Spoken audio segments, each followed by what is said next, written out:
we've got to get to the biggest story of the day. This one is blowing my mind. How is this for a conspiracy theory?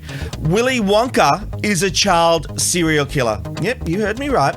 That's the fan theory going around about the popular film Willy Wonka and the Chocolate Factory. The theory goes that the main character purposefully chooses terrible children to visit his factory so that he can kill them. Now think about this. Wonka intentionally chooses his victims for the tour and tempts them with a weakness he knew they would succumb to, leading to their deaths. Augustus Gloop is sucked into the chocolate river.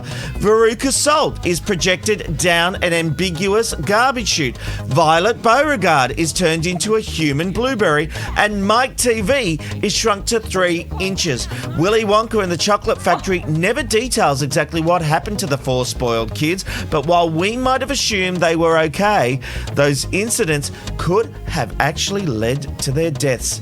Jason, it's a wild theory, but it makes so much sense to me.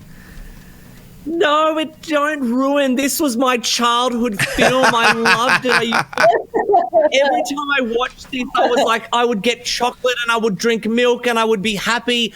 I don't want to think of him as a serial killer. No. You know what? This is someone in America, in like Alabama, with too much time on their hands, typing away, being like, what can I make up on the internet to give myself some clout? So to whoever you are, this is a boring news story. It's got no runs and we're palming this off. I'm palming it off. I couldn't disagree more. Thinking about this, there's those scenes where he's like this, you know, he's stroking the hair of Mike Teevee. The boat ride where you're seeing chickens with their heads chopped off. This guy is a psychopath.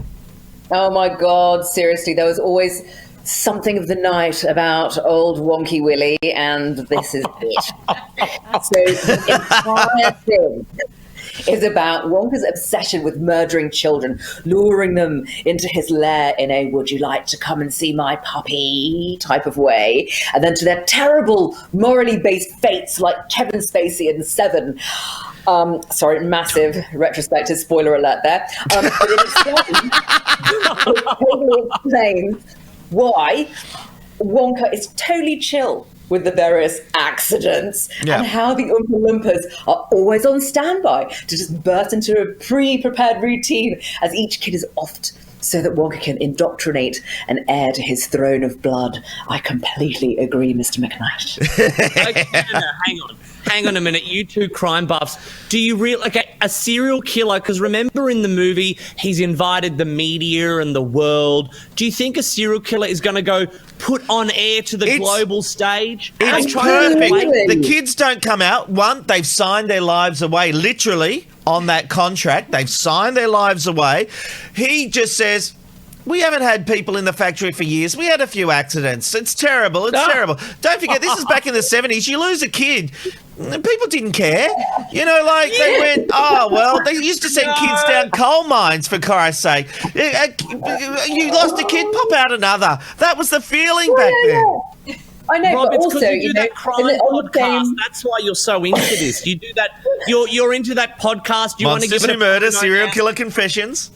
Yeah, give it a plug. God. This is like leading to something. You want to plug this podcast of yours. This is not true. You're probably going to make a whole talk about it on the podcast. No, Ange, can I just say, the Oompa Loompas running around, Oompa Loompa, doompity-doo, I'm getting a knife and stabbing you through. Oompa. Completely. And also, you know, Willy Wonka's not the only person. I feel the same way about Ferris Bueller. Total sociopath. Fake charm, zero empathy, compulsive lying, manipulative narcissist. He will stop at nothing to get his way, and I love him. I love him. Future serial killer. Or President of the United States. No. You guys have way too much time on your hands and you've really read into this. You've looked into this situation. He owns a chocolate factory, guys. That's perfect way to lure kids in with chocolates. Come on, little children, come into my lair. Oh, no. And your acting is terrible, Rob. Terrible. See Andrew Rock